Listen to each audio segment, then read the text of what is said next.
Gentleman yields. The chair now recognizes the gentleman from Arizona, Mr. Crane.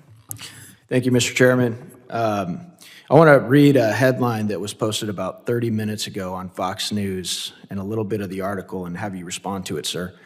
Biden DHS reveals 50 migrants still at large as ISIS-affiliated smuggling network brings hundreds to the U.S.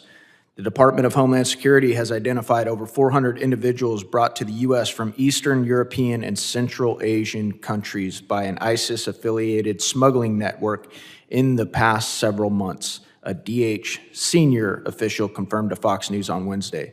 Officials have arrested over 150 so far that have either been removed, placed in removal proceedings, or are currently receiving additional screening. They would not confirm of how many match the terror watch list. Of the remaining 50 individuals at large, they acknowledge that a small number may match the terror watch list. Can you respond to that article, sir?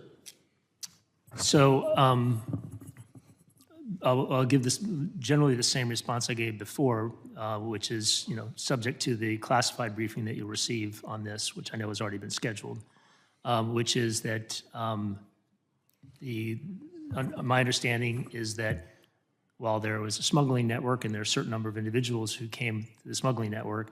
An ISIS-affiliated smuggling network. There's a smuggling network for which there's an ISIS affiliation. There has not been any evidence put forward that any of those individuals were terrorist operatives. Why is this still being allowed to happen, sir?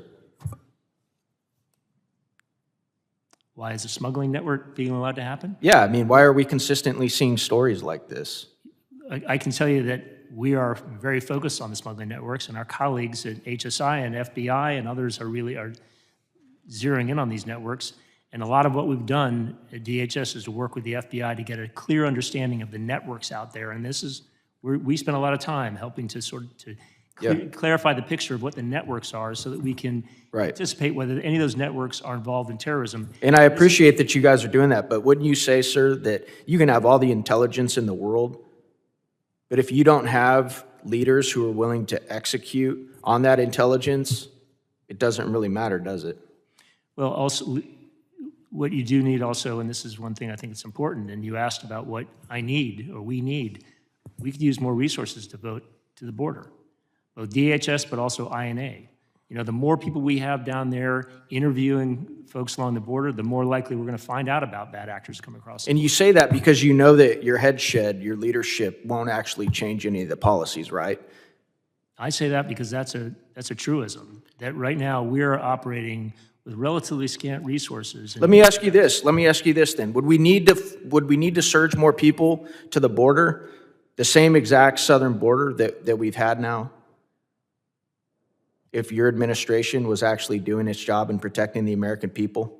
Well, look, I'm not going to get into sort of platitudes one way or the other than to say that we're going to go where we see the intel need to be. And from when I went through my confirmation hearing, and your colleague from Texas asked me about the border, and I said, based on what I know as a private citizen outside the government still, that's an area where we need to focus our intelligence efforts. That hasn't changed since I got in. So we're going to continue to focus there. Yeah, let me